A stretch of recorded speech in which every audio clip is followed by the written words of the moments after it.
Hay creyentes que pueden defender doctrina sana con la boca, cantar himnos con reverencia, asistir fielmente a la iglesia y aún así vivir esclavizados por emociones que gobiernan sus decisiones más que la palabra de Dios. Saben lo que es correcto, pero no lo desean.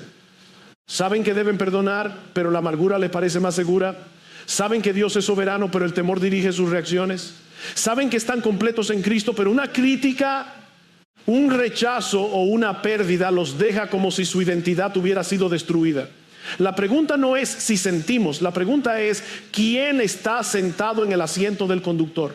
La Escritura no nos permite tratar las emociones superficialmente. No somos máquinas espirituales. No fuimos creados para obedecer a Dios como si el corazón no existiera. Somos seres emocionales porque fuimos creados a imagen de un Dios que ama, se deleita, se indigna, se compadece, aborrece el mal y se goza en la verdad. El problema no es tener emociones.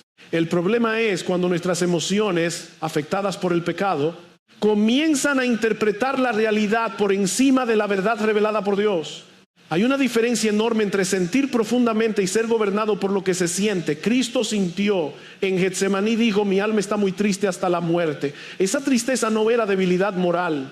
Era una reacción santa ante la realidad terrible de la cruz, ante el peso real de la ira de Dios que Él cargaría por los pecados de su pueblo. Pero aún en medio de esa angustia perfecta, Cristo no obedeció a la emoción como autoridad suprema. Se sometió al Padre. No se haga mi voluntad, sino la tuya. Ahí comienza nuestra confrontación. Muchas veces usamos nuestras emociones como si fueran una excusa espiritual. No puedo obedecer porque no lo siento. No puedo perdonar porque todavía me duele. No puedo servir porque no tengo ánimo. No puedo adorar porque mi corazón está frío. No puedo hablar con esa persona porque me incomoda. Pero una fe que solo obedece cuando las emociones están alineadas todavía no ha aprendido a someter el corazón a la palabra. La gracia bíblica no elimina la lucha emocional, pero tampoco deja que la emoción se convierta en Señor. Nuestras emociones no aparecen de la nada, revelan cómo estamos evaluando la realidad, revelan lo que creemos, lo que tememos, lo que valoramos, lo que adoramos. Uno no se enoja por lo que no le importa. Uno no teme perder lo que considera sin valor. Uno no se derrumba cuando se toca algo que no ocupa un lugar importante en su corazón. Por eso nuestras emociones son ventanas. No siempre dicen la verdad acerca de la realidad, pero sí suelen decir mucho acerca de nosotros. Puedes sentir una angustia real por un peligro que no existe. Puedes sufrir mañana por un problema que nunca llegará. Puedes alegrarte hoy por una esperanza que mañana se desmorona. La emoción puede ser intensa y aún así estar basada en una interpretación falsa. Eso debe humillarnos. Porque muchas personas dicen: yo siento esto, por lo tanto es verdad. Pero la Escritura nos enseña algo más serio. Puedo sentir algo con fuerza y estar creyendo una mentira. Puedo sentirme abandonado cuando Dios ha prometido no dejarme. Puedo sentirme condenado cuando Cristo ya cargó mi culpa. Puedo sentirme sin valor cuando mi vida está escondida con Cristo en Dios. El corazón caído no es un juez confiable. Por eso Proverbios no nos llama a seguir el corazón, sino a guardarlo. Por eso Romanos 12 no nos llama a ser transformados por la intensidad de nuestras emociones, sino por la renovación de nuestro entendimiento. La santificación tiene un centro operativo: la mente renovada por la verdad de Dios. No porque las emociones no importen, sino porque las emociones deben ser enseñadas, corregidas, cultivadas y gobernadas por la verdad. Aquí muchos cristianos fallan. Quieren cambiar la conducta sin confrontar la mentira que alimenta esa conducta. Quieren dejar de explotar en ira, pero siguen creyendo que deben controlar todo. Quieren dejar de vivir ansiosos, pero siguen creyendo que si ellos no sostienen el mundo, todo se derrumba. Quieren dejar de buscar aprobación, pero siguen creyendo que su identidad depende de cómo otros los miran.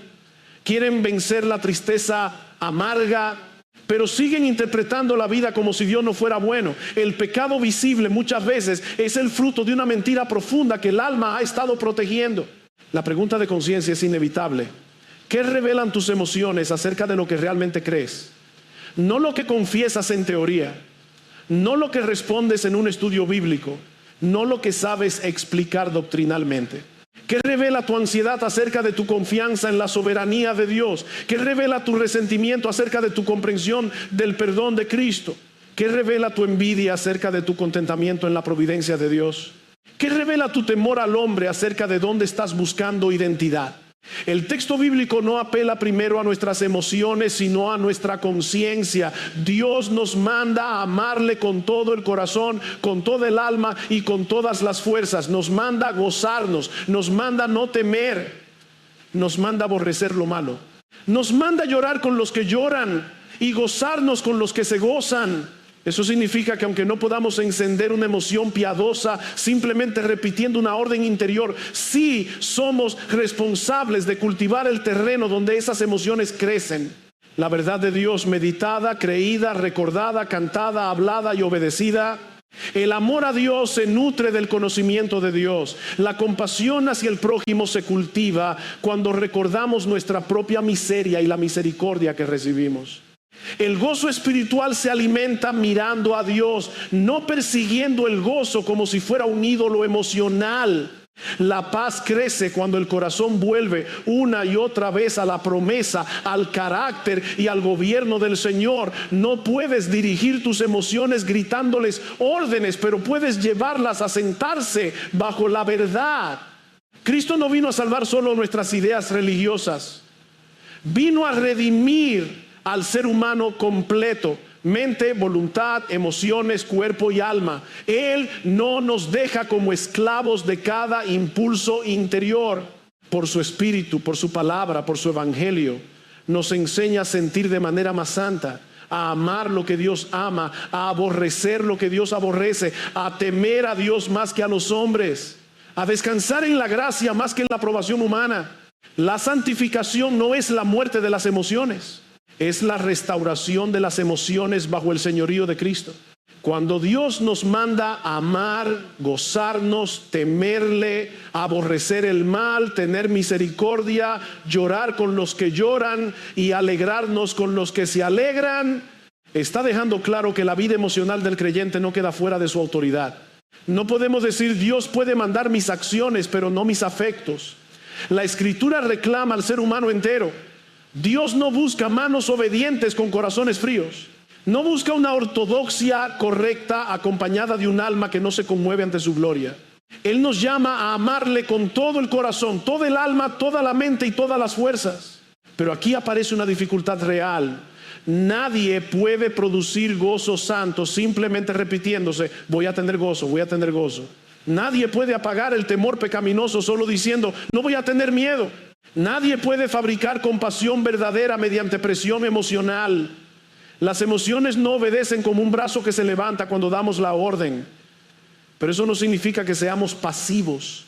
La Escritura nos muestra que nuestras emociones son cultivadas por la verdad que alimenta nuestra mente, por las memorias que traemos al corazón, por las promesas que creemos, por el Dios que contemplamos.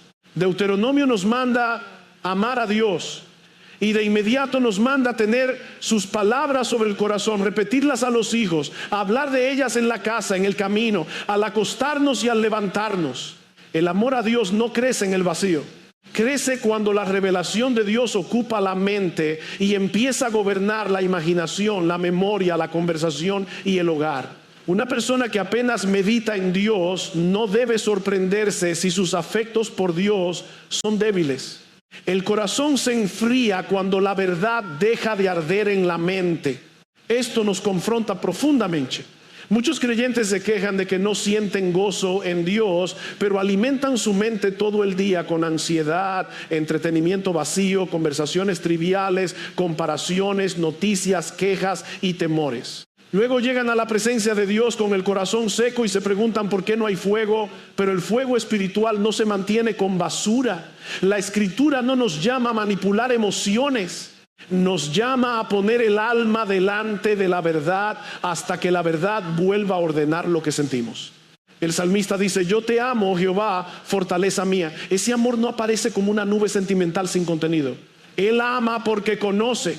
Jehová es su roca, su castillo, su libertador, su escudo, su alto refugio. La emoción está ligada a la visión de Dios. Cuando Dios es visto como refugio, el corazón aprende a confiar. Cuando Dios es visto como digno, el corazón aprende a adorar. Cuando Dios es visto como santo, el corazón aprende a temer. Cuando Dios es visto como misericordioso, el corazón aprende a descansar. Las emociones piadosas nacen de contemplar a Dios como Él se ha revelado. Lo mismo ocurre con el amor al prójimo. Dios mandó a Israel amar al extranjero y les recordó: porque extranjeros fuisteis vosotros en la tierra de Egipto. La memoria de su propia aflicción debía despertar compasión. La misericordia no se cultivaba ignorando la historia, sino recordándola correctamente. Cuando el pueblo recordaba que había sido débil, oprimido, necesitado y rescatado por gracia, debía mirar al extranjero con otro corazón. La verdad recordada abría espacio para una emoción santa. Aquí está uno de nuestros pecados más comunes. No sentimos como deberíamos porque no pensamos como deberíamos. Vivimos encerrados en nuestro pequeño reino. Interpretamos las necesidades de otros como interrupciones. Vemos el dolor ajeno desde la distancia. Juzgamos rápido porque olvidamos nuestra propia miseria. Somos duros con el hermano caído porque hemos dejado de asombrarnos de que Dios haya sido paciente con nosotros. La falta de compasión no siempre nace de falta de información. Muchas veces nace de una memoria espiritual enferma. Por eso debemos preguntar: ¿qué verdades estás olvidando cuando tratas con los demás? Cuando eres impaciente con tu hijo, ¿has olvidado la paciencia de Dios contigo? Cuando desprecias al débil, ¿has olvidado tu propia debilidad? Cuando te niegas a perdonar, ¿has olvidado la deuda que Cristo absorbió en la cruz? Cuando te irrita la necesidad de otro, ¿has olvidado que tú vives cada día sostenido por misericordia inmerecida? La conciencia cristiana debe ser despertada por la verdad del Evangelio. Romanos 12 nos muestra que la vida cristiana digna de Dios está llena de afectos santos. Amor fraternal, aborrecimiento de lo malo, fervor en el espíritu, gozo en la esperanza, paciencia en la tribulación, misericordia con alegría. No es una espiritualidad seca, no es una vida religiosa reducida a ideas correctas y conducta externa. La sana doctrina produce un corazón reordenado. La verdad bíblica no solo corrige argumentos, corrige amores. No solo nos dice qué pensar, nos enseña qué odiar, qué amar, qué esperar, qué temer y en qué descansar. Pero debemos decirlo con claridad: no toda emoción intensa es espiritual. Hay lágrimas que vienen de orgullo herido, hay celo que viene de ira carnal, hay tristeza que viene de idolatría frustrada, hay miedo que viene de incredulidad, hay entusiasmo religioso que viene de la multitud, no de reverencia a Dios. Por eso no podemos medir la salud espiritual por la fuerza de lo que sentimos, sino por la conformidad de nuestros afectos con la verdad de Dios. Una emoción puede ser fuerte y falsa, puede ser sincera y pecaminosa, puede sentirse profunda y estar alimentada por una mentira. La pregunta no es simplemente ¿qué siento? La pregunta más bíblica es: ¿qué estoy creyendo mientras siento esto? ¿Esa ansiedad está confesando que Dios reina o está diciendo que todo depende de ti?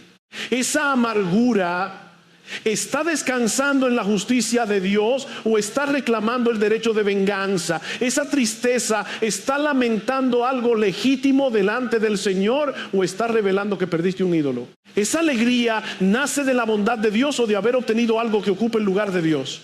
El creyente no debe despreciar sus emociones, pero tampoco debe arrodillarse ante ellas. Debe examinarlas a la luz de la Escritura, debe llevarlas cautivas a Cristo. Debe preguntarse qué verdad necesita creer, qué mentira necesita abandonar, qué promesa necesita recordar, qué pecado necesita confesar, qué atributo de Dios necesita contemplar. Porque el corazón no se santifica escuchándose a sí mismo como autoridad final. Se santifica cuando aprende a escucharse delante de Dios y luego someterse a su palabra. Si nuestras emociones revelan lo que creemos y valoramos, entonces la batalla por una vida emocional santa no se libra primero en el terreno de la sensación, sino en el terreno de la verdad. Por eso Romanos 12 nos llama a no conformarnos a este siglo, sino a ser transformados por medio de la renovación del entendimiento. La Escritura no dice que somos transformados por seguir cada impulso interior, ni por obedecer cada estado de ánimo, ni por esperar hasta sentirnos espirituales. Somos transformados cuando la verdad de Dios desplaza las mentiras que han gobernado nuestra manera de interpretar la realidad. Este punto es decisivo. Muchas veces tratamos de cambiar una emoción pecaminosa sin tocar la mentira que la alimenta. Queremos dejar de temer, pero seguimos pensando como si Dios no gobernara. Queremos dejar de envidiar, pero seguimos creyendo que la providencia de Dios nos debe otra vida. Queremos dejar de sentirnos destruidos por la crítica, pero seguimos buscando identidad en la aprobación humana. Queremos dejar de amargarnos, pero seguimos pensando que nuestra justicia personal debe ser defendida a cualquier costo. El fruto cambia cuando la raíz cambia. Efesios 4 describe al incrédulo como alguien que anda en la vanidad de su mente, con el entendimiento entenebrecido, ajeno de la vida de Dios. Puede ser brillante en negocios, ciencia, política, arte o tecnología, pero en relación con Dios vive en oscuridad. Y esa oscuridad no es inocente. Produce deseos desordenados, decisiones pecaminosas, afectos torcidos. La mente entenebrecida no solo piensa mal, siente mal, ama mal, teme mal, busca mal, se entristece mal y se alegra mal. La conversión no significa que todas esas mentiras desaparecen automáticamente de nuestra experiencia diaria. Significa que ahora hemos sido trasladados al reino de la luz y la palabra comienza a exponer, corregir y reemplazar las mentiras que todavía se esconden en nosotros. La santificación consiste en hacer cada vez más pequeña la distancia entre la fe que confesamos y la fe que funciona en la práctica. Lo que decimos creer el domingo debe empezar a gobernar lo que sentimos el lunes. Ahí muchos quedamos al descubierto, decimos Dios es soberano, pero una llamada inesperada nos lanza al pánico como si el universo hubiera quedado sin rey. Decimos Cristo es mi justicia, pero una acusación nos destruye porque seguimos necesitando parecer impecables delante de otros. Decimos mi identidad está en Cristo, pero un fracaso laboral, académico, ministerial o familiar nos hace sentir que ya no somos nadie. Decimos Dios me ama, pero interpretamos cada sufrimiento como si fuera prueba de abandono. ¿Qué creemos realmente cuando la vida nos golpea? Imagina un creyente que ha afirmado muchas veces que está completo en Cristo. Sabe citar Colosenses, puede explicar que su vida está escondida con Cristo en Dios, pero un día pierde su empleo. No queda en la miseria. Tiene recursos, tiene apoyo, tiene posibilidades. Sin embargo, se derrumba como si hubiera perdido su razón de existir. ¿Qué ocurrió? Su boca decía que Cristo era su identidad, pero su corazón había construido otra identidad sobre el desempeño, el reconocimiento, el prestigio y la utilidad profesional. La pérdida no creó la idolatría, la reveló. Eso también puede ocurrir con una madre que dice confiar en Dios, pero cuya identidad práctica depende de que sus hijos sean vistos como ejemplares. Cuando uno de ellos falla públicamente, su mundo se deshace no solo por dolor espiritual legítimo, sino porque su imagen quedó herida. Puede ocurrir con un padre que necesita ser reconocido como fuerte, sabio y respetado. Cuando su familia no responde como él espera, no solo corrige, sino que explota. Puede ocurrir con un líder que predica gracia, pero por dentro no tolera ser cuestionado, porque su sentido de valor depende de conservar control. La pregunta no es si esas situaciones duelen. La pérdida de empleo duele, el pecado de un hijo duele, la crítica duele, la decepción duele, la injusticia duele. La Biblia no nos pide fingir que somos de piedra, pero sí nos llama a discernir qué parte de nuestro dolor es santo y qué parte está contaminada por una mentira. No todo abatimiento es humildad, no toda tristeza es piedad, no toda indignación es celo por Dios, no todo temor es prudencia. El corazón puede vestir la idolatría con lenguaje respetable. Por eso necesitamos la palabra. El Salmo 119 no presenta la verdad de Dios como información fría, sino como medicina para el alma abatida. Abatida hasta el polvo está mi alma, vivifícame según tu palabra. Se deshace mi alma de ansiedad, susténtame según tu palabra. Tu dicho me ha vivificado. Si tu ley no hubiese sido mi delicia, ya en mi aflicción hubiera perecido. El salmista no se rescata a sí mismo escuchando el monólogo de su angustia. Lleva su angustia a la voz de Dios. Hay momentos en que tendrás que hablarle a tu propia alma, no escucharla como si siempre fuera profeta, sino predicarle como alguien que necesita verdad. Bendice, alma mía, a Jehová. y no olvides ninguno de sus beneficios. Esa frase revela una lucha interior. El alma olvida, el alma se enfría, el alma exagera peligros, el alma reduce la realidad a lo que duele ahora. El alma necesita ser llamada a recordar: Dios perdona, Dios sostiene, Dios gobierna, Dios no miente, Dios no abandona. Dios no desperdicia la aflicción de sus hijos. Piensa en la culpa. Un creyente peca, es redarguido por el Espíritu, confiesa su pecado delante de Dios, pero sigue sintiéndose condenado. Una voz interior le dice: qué fácil, pecaste y ahora quieres perdón. En ese momento debe decidir quién tiene autoridad, la emoción de condenación o la promesa de Dios. La Escritura dice que si confesamos nuestros pecados, Él es fiel y justo para perdonar nuestros pecados y limpiarnos de toda maldad. No dice que serás perdonado cuando te sientas suficientemente miserable. Dice que Dios perdona por su fidelidad y justicia sobre la base de la obra de Cristo. Esto no minimiza el pecado, lo toma tan en serio que no busca paz en la intensidad del remordimiento, sino en la sangre del Salvador. El remordimiento puede convertirse en orgullo cuando pretendemos pagar emocionalmente lo que Cristo pagó judicialmente. Hay personas que se castigan a sí mismas con culpa prolongada, no porque honren más la santidad de Dios, sino porque les cuesta aceptar que la gracia sea tan gratuita. Pero el Evangelio nos humilla. No podemos expiar nuestros pecados ni siquiera con tristeza profunda. Cristo es suficiente. Así que la verdad debe ocupar el asiento del conductor, no porque las emociones no importen, sino porque importan demasiado para dejarlas sin gobierno. Una emoción sometida a la verdad puede convertirse en adoración, arrepentimiento, compasión, valentía, paciencia y gozo. Una emoción divorciada de la verdad puede convertirse en tiranía. El creyente maduro no es el que nunca siente conflicto interior, sino el que aprende a llevar cada conflicto a la luz de Cristo y decir: Señor, enséñame a creer la verdad más que a obedecer mi mentira. Una de las pruebas más claras de esta batalla ocurre cuando el creyente no siente gozo en Dios. No hablamos de una persona que rechaza abiertamente al Señor, sino de alguien que llega a la congregación, abre su Biblia, canta con los labios, escucha la verdad y por dentro siente el corazón frío, pesado, casi inmóvil.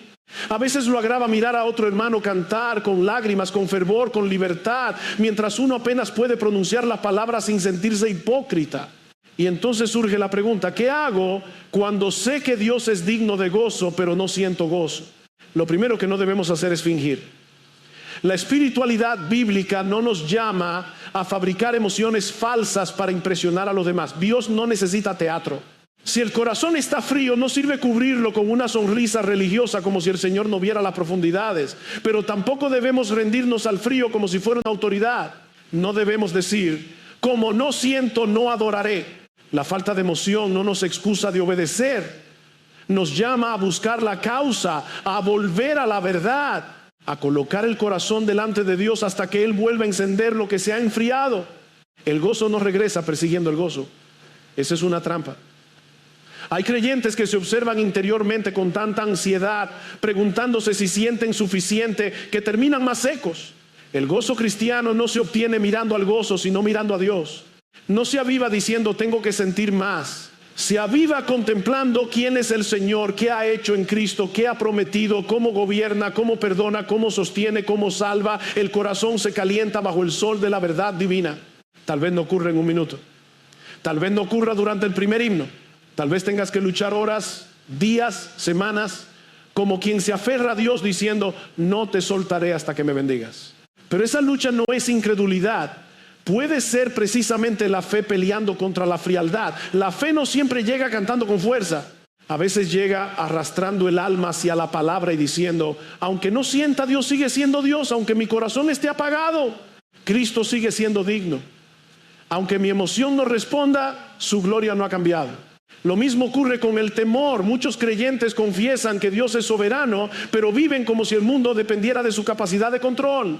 Temen lo que podría ocurrir, lo que otros podrían decidir, lo que la economía podría hacer, lo que el médico podría decir, lo que sus hijos podrían escoger, lo que su cónyuge podría pensar, lo que la gente podría interpretar.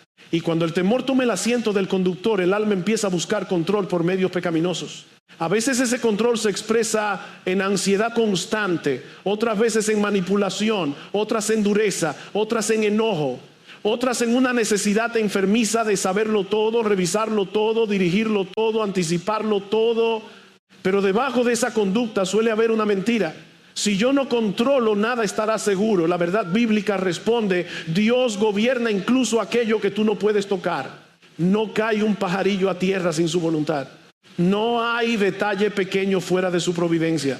No hay amenaza futura que llegue antes que Él.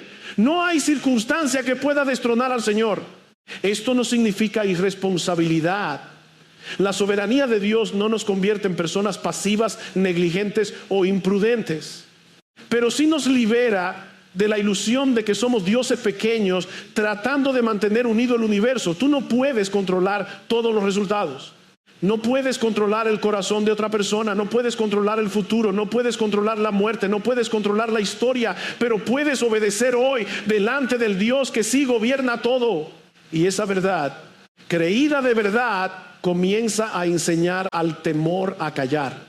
Otra emoción que revela mucho es el temor al hombre.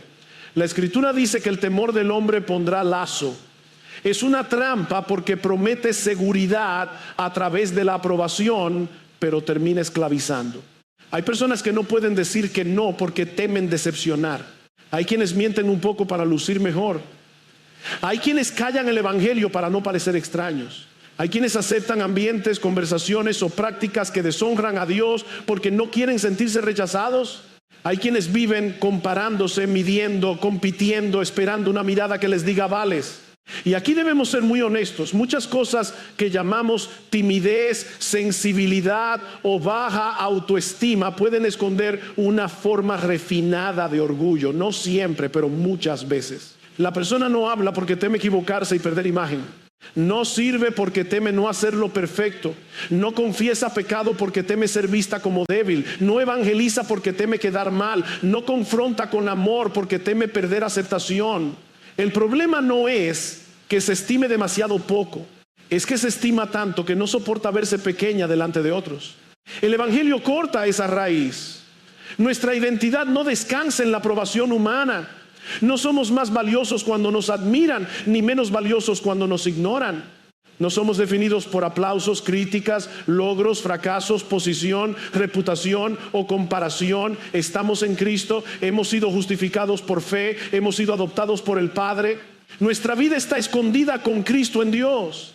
Si eso es verdad, entonces no necesitamos vivir mendigando identidad delante de los hombres. Pero esta verdad debe pasar de la confesión a la función. No basta decir mi identidad está en Cristo. Hay que llevar esa verdad al momento exacto en que quieres mentir para verte mejor, al momento en que quieres impresionar, al momento en que temes compartir el evangelio, al momento en que una crítica te parece insoportable, al momento en que te comparas con otro y tu corazón se llena de envidia.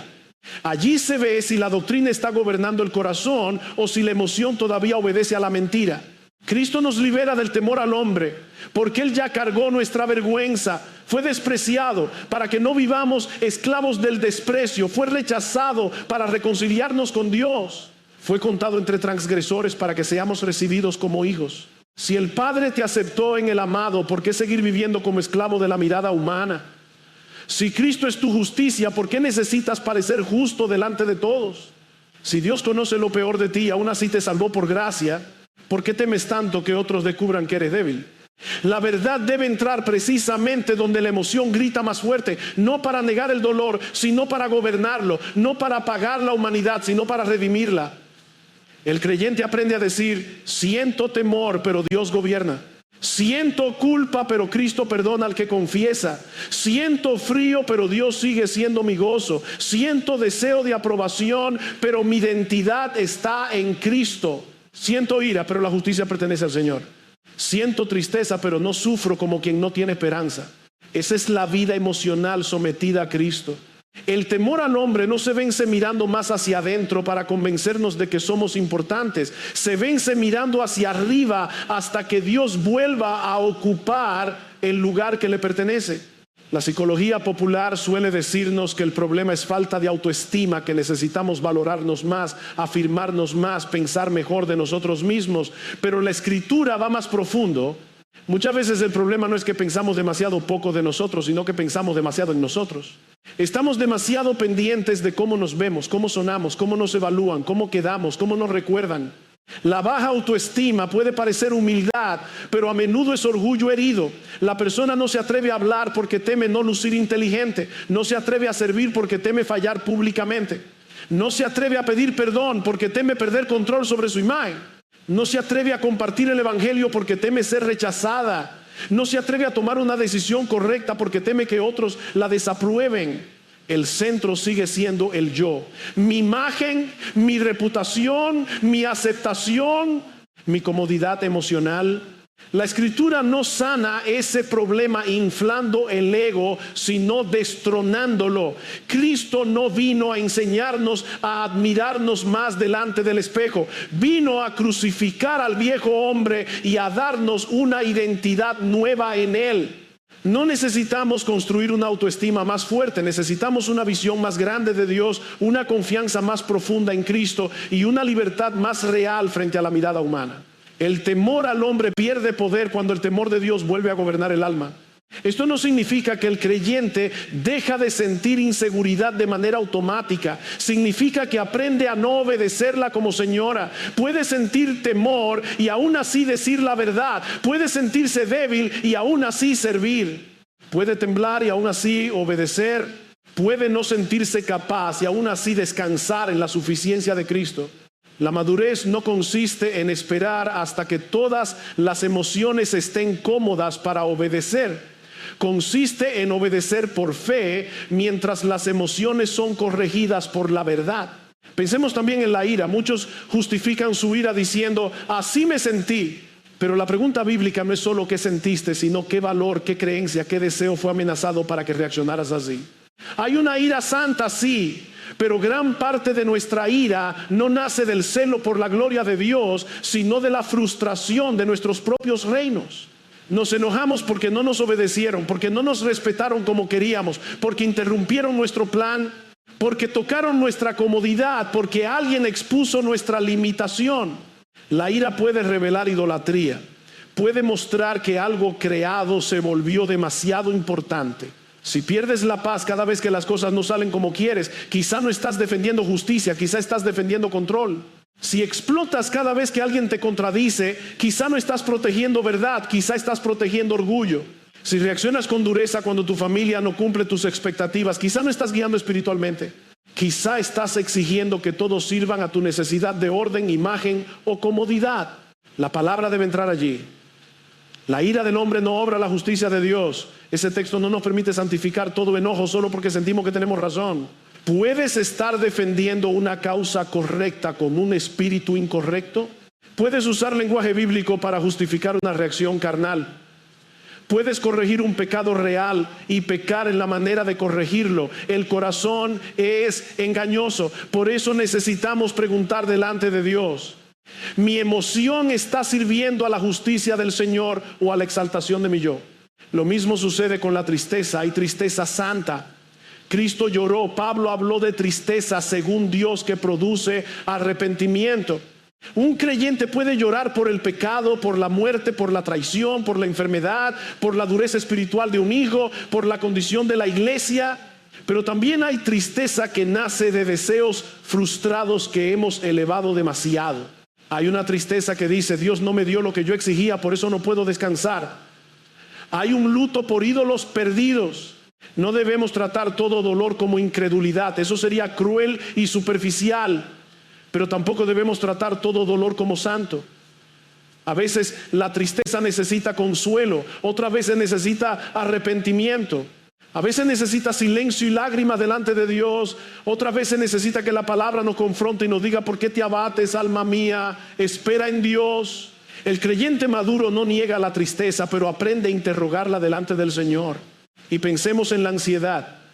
La ansiedad muchas veces se alimenta de futuros imaginarios. Sufrimos escenarios que no han ocurrido, conversaciones que no se han dado, diagnósticos que no hemos recibido, pérdidas que no han llegado. El cuerpo reacciona como si todo fuera real, pero el alma está viviendo bajo el gobierno de una posibilidad. Cristo nos dice, no os afanéis por el día de mañana. No porque el mañana no tenga problemas, sino porque el Padre ya está allí. La ansiedad pretende cargar gracia de mañana con fuerza de hoy. La verdad bíblica no nos llama a irresponsabilidad, sino a confianza. Haz lo que debes hacer hoy. Ora, trabaja, habla, planifica, corrige, busca ayuda. Pero no trates de vivir todos los futuros posibles antes de que Dios te lleve allí. No tienes gracia para fantasmas. Tienes gracia para obedecer ahora, y cuando el mañana llegue, si Dios permite que llegue, su misericordia llegará con él. El pan diario no se almacena en el alma ansiosa, se recibe de la mano del Padre. En todas estas emociones se repite la misma batalla. ¿Quién interpreta la realidad? ¿La emoción sin gobierno o la palabra de Dios? El creyente debe aprender a hacer una pausa santa. No para reprimir todo lo que siente, sino para llevarlo a juicio delante de la Escritura. Señor, esto es lo que siento. Ahora muéstrame qué estoy creyendo. Muéstrame qué estoy amando demasiado. Muéstrame qué estoy temiendo más que a ti. Muéstrame qué promesa he olvidado. Muéstrame dónde necesito arrepentirme y dónde necesito descansar. La respuesta final no es técnica emocional, es Cristo. Él fue tentado en todo, pero sin pecado. Él sintió dolor sin rebelión, tristeza sin desesperanza, ira sin injusticia, compasión sin sentimentalismo, temor reverente sin incredulidad, amor sin egoísmo. En la cruz cargó nuestra culpa, incluyendo nuestras emociones pecaminosas, nuestras ansiedades incrédulas, nuestros temores esclavizantes, nuestras iras carnales, nuestras alegrías idólatras. Y por su Espíritu nos está enseñando a sentir como hijos redimidos. Por eso no te conformes con decir así soy. No te resignes a una vida gobernada por ansiedad, temor al hombre, culpa falsa, amargura, ira o tristeza sin esperanza. Cristo no vino a decorar tu caos interior con vocabulario cristiano. Vino a salvarte, gobernarte y transformarte. Lleva tus emociones a su señorío. Llénate de su palabra. Predica la verdad a tu alma. Y cuando caigas, vuelve al Evangelio. Porque la misma gracia que perdona es la gracia que educa al corazón para amar, temer, gozar y descansar en Dios. La vida emocional del creyente no se sana escuchando cada sentimiento como si fuera una revelación infalible, ni reprimiendo el corazón como si sentir fuera pecado. Se sana cuando el alma entera aprende a vivir bajo la autoridad de Cristo. La verdad no viene a destruir nuestras emociones, sino a redimirlas, ordenarlas y enseñarlas a responder correctamente delante de Dios. El Señor no quiere una obediencia mecánica, fría, sin afectos. Quiere un pueblo que le ame, le tema, le adore, se goce en Él, aborrezca el mal y encuentre descanso en su carácter. Pero para eso necesitamos dejar de pensar con los sentimientos. Necesitamos dejar de permitir que la ansiedad interprete el futuro, que la culpa interprete el perdón, que la amargura interprete la justicia, que la inseguridad interprete nuestra identidad, que la tristeza interprete la providencia y que el temor al hombre interprete nuestro valor. La emoción puede gritar, pero no debe reinar. La palabra de Dios debe ocupar el trono de la interpretación. La verdad debe conducir. El corazón debe aprender a seguir. Esto exige una disciplina espiritual que muchos descuidan, predicarnos la verdad a nosotros mismos.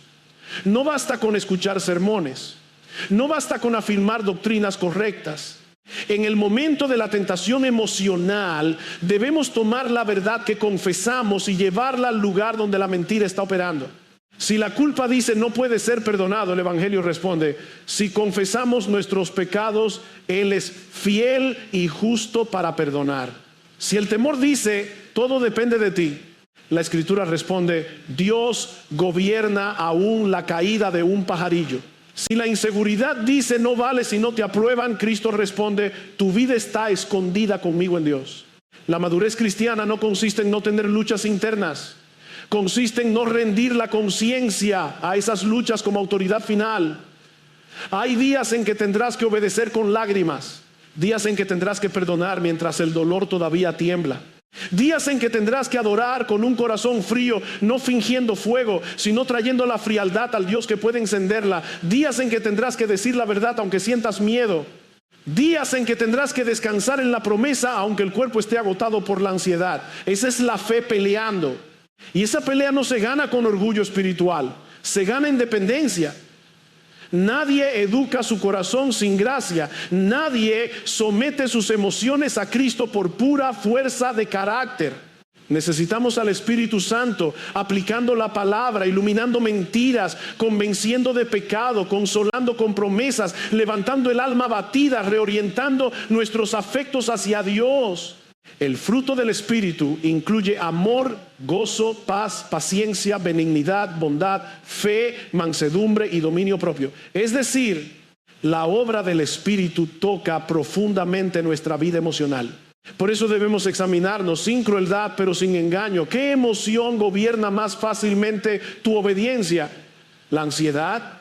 ¿La ira? ¿La culpa falsa? ¿El miedo al rechazo? ¿La tristeza amarga? ¿La envidia? ¿El deseo de aprobación? ¿La sensación de fracaso? No respondas con frases rápidas. Mira el patrón. Observa tus reacciones. Pregunta qué creencia está debajo. Pregunta qué valor ha ocupado demasiado espacio. Pregunta qué promesa estás olvidando. Pregunta si estás creyendo con la boca lo que niegas con tus respuestas emocionales. La gracia bíblica nunca deja al pecador cómodo en su desorden interior.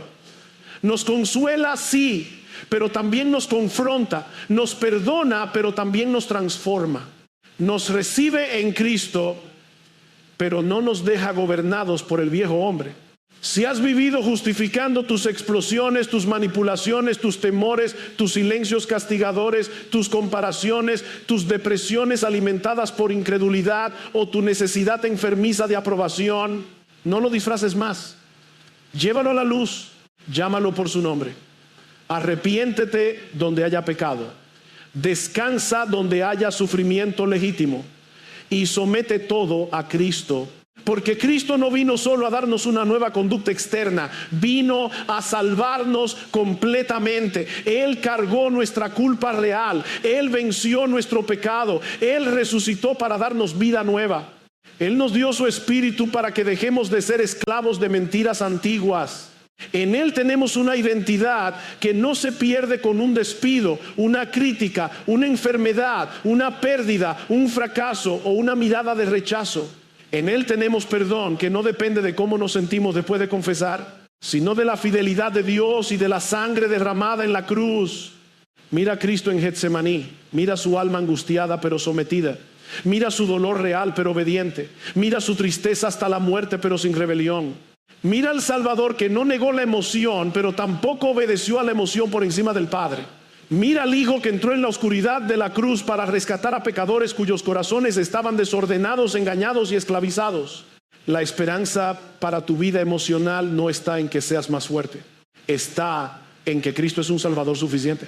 Y si estás sin Cristo, debes entender que tu problema es más profundo que emociones difíciles.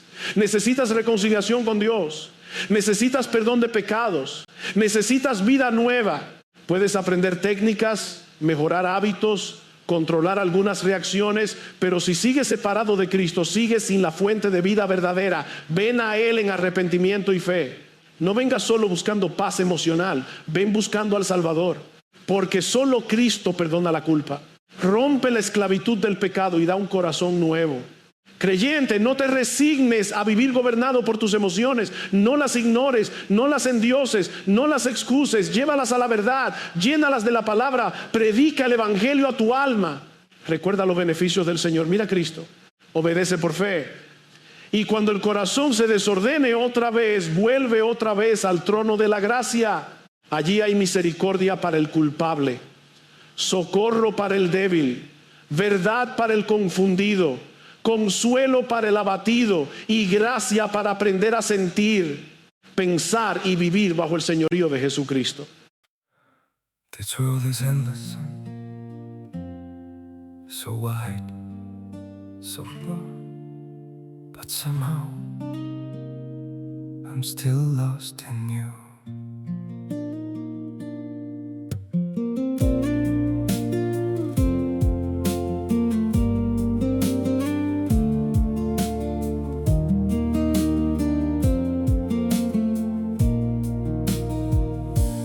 streets are full of moving shadows, countless places I could go. City shining, people passing, yet I still feel so alone. Every road keeps leading nowhere, every sky feels cold and blue. In this world so vast and open, I'm still lost in missing you. The world is wide, so wide before me, but I keep losing my way. Somewhere in the endless distance, your memory makes me stay. The world moves on without us, but my heart remains untrue. For no matter where these feet may wander, I'm still lost in missing you. I have tried to outrun silence, tried to leave your ghost behind, but your name still echoes softly through the corners of my mind. The world is wide, so wide before me, but I keep losing my way. Somewhere in the endless distance, your memory makes me stay. The world moves on without us, but my heart remains untrue. For no matter where these feet may wander, I'm still lost in missing you. Maybe someday I'll stop searching for your face in every crowd, but until that day, this broken heart will keep calling your name out. The world is wide, so wide before me, but I keep losing my way. Somewhere in the endless distance, your memory makes me stay. The world moves on without us, but my heart remains untrue. For no matter where these feet may wander, I'm still lost in missing